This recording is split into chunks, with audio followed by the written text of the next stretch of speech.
मी सांगितलं आधी की चौकशी समिती यामध्ये कोण गुंतले आहेत त्याचा अहवाल देणार आहे. विकास खारगे समिती नेमली आहे. आता सकृतदर्शी पहिल्या टप्प्यामध्ये आम्हाला मुद्रांक अधिकारी जे डॉक्युमेंट्स आहे लिहून देणारा मुद्रांक अधिकारी तिघही दोषी आहे. त्यामुळे त्यांच्यावर गुन्हा दाखल झाला आहे. आता या गुन्ह्याचा स्कोप चौकशी समितीनंतर कळेल याच्यामागे अजून कोण कोण आहे.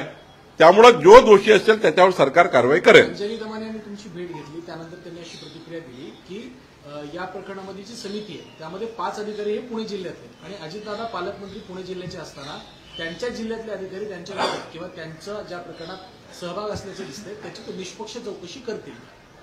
या प्रकरणामध्ये 5 अधिकारी महत्वाचे आहेत.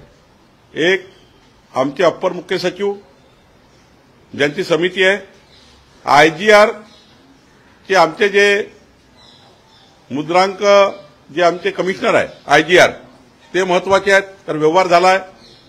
सेटलमेंट कमिशनर महत्वाचे आहे कारण जमिनीचा त्या ठिकाणी महसुली जमीन आहे.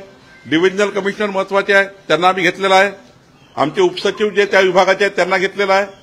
अनफॉर्च्युनेटली डिव्हिजनल कमिशनर पुणे, आयजीआरचं आमचं महाराष्ट्राचं कार्यालय पुणे, सेटलमेंट कमिशनर कार्यालय पुणे. जर या राज्याचे वरिष्ठ अधिकाऱ्याचे मुख्य कार्यालय पुण्यात असतील तर त्या ठिकाणी मग त्यांनाच घ्यावं लागतं आहे. त्यामुळे ते पुण्यात राहतात म्हणून अजित पवार साहेब काही प्रेशर टाकतील, पुण्यात राहतात म्हणून त्या ठिकाणी ते काही करतील असं नाही आहे. ते राज्याचे प्रमुख अधिकारी आहेत, सर्व आयएस अधिकारी आहेत. चुकीचं त्या ठिकाणी चौकशी करणार नाही आणि पूर्ण वेळ लक्ष सरकारचं आहे. माननीय मुख्यमंत्री रोज लक्ष देऊन आहे चौकशीवर. आम्ही लक्ष देऊन आहोत. कुठेही गडबड होणार नाही. पश्चिम विदर्भामध्ये गेल्या 10 महिन्यामध्ये 888 नगरसेवकांना शेतकऱ्यांनी आत्महत्या केलेल्या आहेत. तुम्ही स्वतः विदर्भातून येतात, मुख्यमंत्री विदर्भातून आहेत, तरी अशा प्रकारच्या आत्महत्याची संख्या वाढते, काय कारण? नाही, आत्महत्या करू नये शेतकऱ्यांनी याबद्दल सरकारची भूमिका ही खूप पुढे जाते आहे. आम्ही आता 32,000 कोटी रुपये शेतकऱ्याच्या नुकसान भरपाईचे त्या ठिकाणी सारा विषय बाजूला करून दिले आहे. माननीय मुख्यमंत्री अजितदादा एकनाथ शिंदेजींनी 30 जून 2026च्या आत पात्र शेतकरी जे खरंच शेतकरी अडचणीत आहेत त्यांची कर्जमाफी करण्याचा निर्णय घेतला आहे.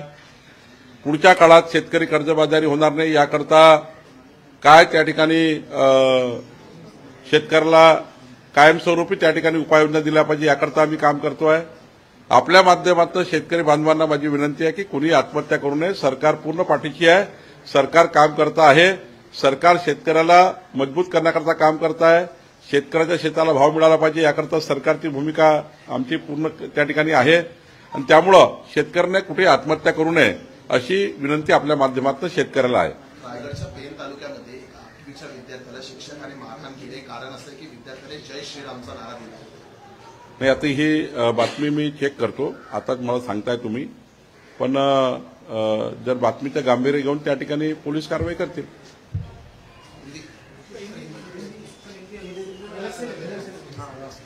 इधर लगाने के लिए बूम लगाने के लिए कम